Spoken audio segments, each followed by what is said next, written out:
Yo también considero que el socialismo probablemente no pueda ser o no pueda ser funcional, pero también hay que recordar que lo que hemos visto fueron experimentos de socialismo, o sea, el socialismo no se le ha dado la oportunidad o no ha podido desarrollarse a nivel mundial, o sea, es como la historia nos ha demostrado que todos los sistemas de producción tienen un periodo de transición. Tal vez usted considera que el capitalismo es eterno, pero lo que hemos visto es que ha habido evolución, o sea, la sociedad evoluciona, el ser humano evoluciona y siempre evoluciona a algo mejor, algo superior.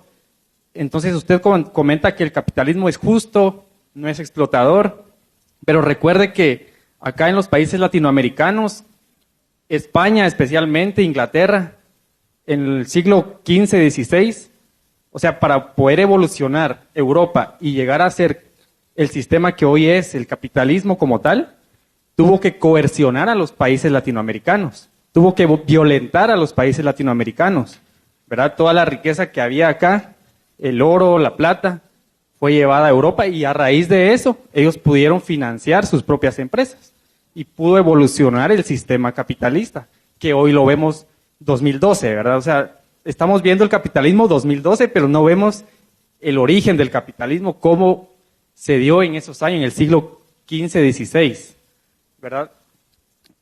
Otra de las cosas que quería comentar era cuál es entonces el valor del trabajador, cuánto vale el trabajador. Porque, por ejemplo, aquí en Guatemala, dígame si no hay explotación o qué es lo que uno quiere, qué es lo que quiere el guatemalteco, qué es lo que quiere el trabajador. Vivir bien, tener un sistema de salud o tener un salario mínimo que no le permite ir a un médico, que no le permite satisfacer sus necesidades básicas, por lo menos. Y eso el capitalismo no lo da.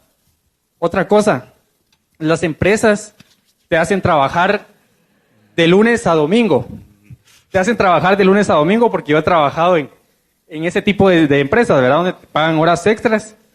Pero ¿qué es lo que quiere uno como persona, como trabajador? Uno no quiere estar ahí metido de lunes a domingo, ¿verdad? O sea, tiene que haber parte de recreación del trabajador, ¿no? O sea, que el trabajador también, su fuerza de trabajo, la reponga en horas de descanso, ¿no? No todo va a ser trabajo. Cuando se debate de sistemas económicos, se debate de las dos formas. O se compara el socialismo teórico con el capitalismo teórico. Fue lo que intenté hacer yo. Es decir, el socialismo, no entré en casos concretos, después puse algún ejemplo. Pero el socialismo teórico se debate contra el capitalismo teórico. Y el socialismo real con el capitalismo real. Lo que se hace muchas veces es criticar el capitalismo real, lo que existe, que es un sistema muchas veces intervenido, muchas veces con influencias socialistas, con influencia de los estados, con una especie de socialismo ideal, y eso es lo que yo no me gusta admitir. Muchas veces nos critica al capitalismo real desde parámetros utópicos e ideales. No. El socialismo ideal con el capitalismo ideal. Con el capitalismo ideal. Y el socialismo real de los países socialistas con los capitalistas reales. Entonces, ¿en qué queremos hacer? Muchas veces se hace mucha demagogia con estas cosas. El socialismo, lo que critiqué yo es el socialismo teórico. Y digo, el socialismo teórico no puede funcionar, independientemente que fueran ángeles los que gobernaran el sistema socialista. ¿No?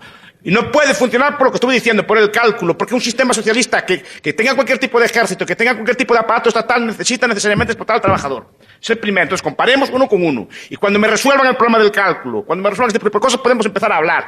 Y eso vale para cualquier forma socialista, angélica, tiránica o lo que sea.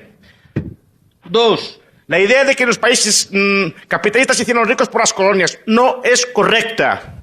El saqueo se dio durante toda la historia de la humanidad. Los europeos fueron acosados por musulmanes, fueron acosados por hunos, fueron acosados por mongoles, fueron acosados por vikingos. Los latinoamericanos no solo fueron acosados por españoles, aztecas, todo tipo de gente acosaba a los pueblos de alrededor. Los seres humanos somos todos iguales, toda la humanidad es una, y somos todos iguales y todos somos iguales de malos, no somos unos más malos que los otros. Pero aparte de eso, es una falacia suponer que los países ricos se hicieron ricos a costa de las colonias. Porque no es cierto. No es cierto ni puede ser cierto. Como Mises en Nación, Estado y Economía y otros autores apuntan, no puede ser correcto. No puede ser correcto. Primer punto. Yo veo Suiza, Noruega, Suecia, Luxemburgo, Canadá, Australia. Canadá y Australia incluso fueron colonias o países colonizadores. ¿Qué? Estos países que acabo de citar, ¿qué colonias tenían? ¿Y no están entre los países más ricos de la Tierra? El colonialismo, y lo explicó muy bien la escuela de Manchester, es una piedra de molino al pescuezo. El colonialismo es un lastre, como se ve, por ejemplo, en el caso portugués. Portugal tuvo las colonias más grandes proporcionalmente de su época y es el país más pobre de Europa con mucha diferencia. Segundo punto, dígame un solo país europeo que se derrumbara al perder las colonias.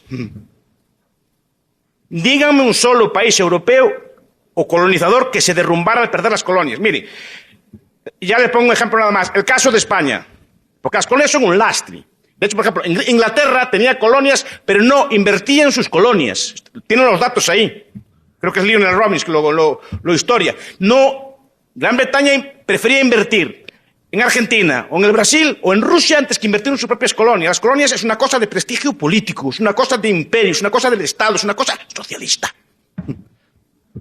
Porque el socialismo también está en el país socialista, ¿eh? Es decir, que hubo guerras también imperialistas. Es decir, pero aparte de eso, el colonialismo no da riqueza ninguna. El oro y la plata que se quitaron de América, ¿saben para qué valió? Para subir los precios en Europa. Para nada más.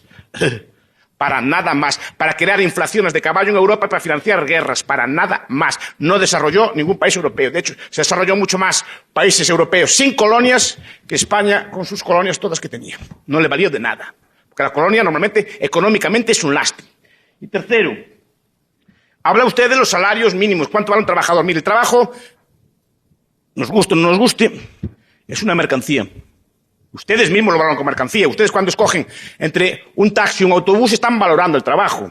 De ese trabajador está diciendo si valoran o no el trabajo de manejar un carro o no. Entonces, ¿un trabajador cuánto vale? Vale lo que decide los demás que vale. Si eso cubre un mínimo o no, pues no lo sé.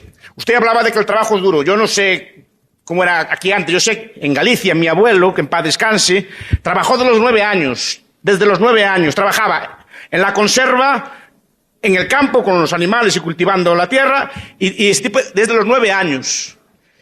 Pero él no andaba a protestar. Y no había domingos, ¿eh? No había domingos. Mi abuelo nunca conoció un domingo. Hasta muy mayor conoció un domingo. Porque los animales comen todos los días. No sé si algunos de ustedes tienen antepasados en el campo, pero los animales comen todos los días y hay que cuidarlos todos los días. Y hay que ordeñar las vacas o lo que sea todos los días. No había descanso. Ahora, gracias a que la ahorró, gracias a que hizo cálculo económico, ya mi padre y yo ya pudimos trabajar de otra forma. Pero gracias a él, yo se lo agradezco. Pero aún así, mi abuelo, aún estando mal, cada día de su vida estaba mejor, porque veía que el país iba prosperando, y que iba avanzando, y que el sistema económico era el único que había.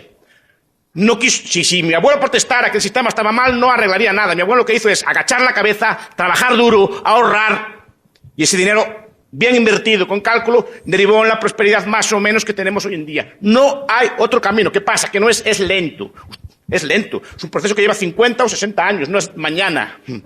El licenciado nos hizo saber los efectos positivos del capitalismo, pero quisiera que fuera más allá, en el sentido de que si solo miramos los efectos positivos de ese sistema, es como un espejismo, porque solo miramos lo que nos conviene o nos interesa. Entonces, quisiera que nos pudiera decir el otro lado de la moneda, porque ningún sistema es perfecto. Entonces, ¿cuáles son los efectos negativos que tiene el sistema capitalista? No tiene ni puede tenerlos.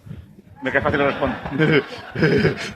No, si quiere después prefiero que me dijera usted alguno que le pareciera mal. Y después se discutía. Yo no veo ninguno. No veo ninguno por un motivo. Porque el capitalismo es un sistema que depende del acuerdo libre entre las partes. Y si las partes se ponen de acuerdo y lo demandan, ¿será que eso es lo que desea la gente? No puede haber efecto negativo ninguno ahí. Parecía como que la receta está lista, pero la pregunta es ¿por qué Guatemala, cuando un tema contextual, digamos, no sale adelante si vivimos en un sistema capitalista? Les aconsejo que miren un índice, que es el índice Heritage de Libertad Económica, a ver en qué puesto está de Guatemala. Miren, hay un índice, lo buscan en internet, que se llama Índice de Libertad Económica, que mide todos los aspectos de libertad económica, no solo el capitalismo, por ejemplo, las regulaciones. O sea, ¿cuántos trámites necesitan ustedes antes de abrir un negocio, por ejemplo? ¿Qué seguridad tiene la propiedad? O sea, si su propiedad puede ser expropiada a voluntad o no, etcétera. Todo un conjunto de normas, impuestos, regulaciones, trabas, etcétera. Y verá que Guatemala está entre los países menos libres del mundo. Pero no solo por capitalismo, no. El capitalismo aquí es un capitalismo fuertemente intervenido. Y cuanto más intervenido está, menos se le deja. O sea, pero comparen, contrasten los datos. Yo tengo amigos aquí, españoles, obviamente.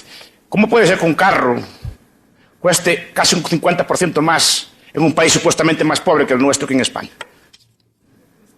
Un carro.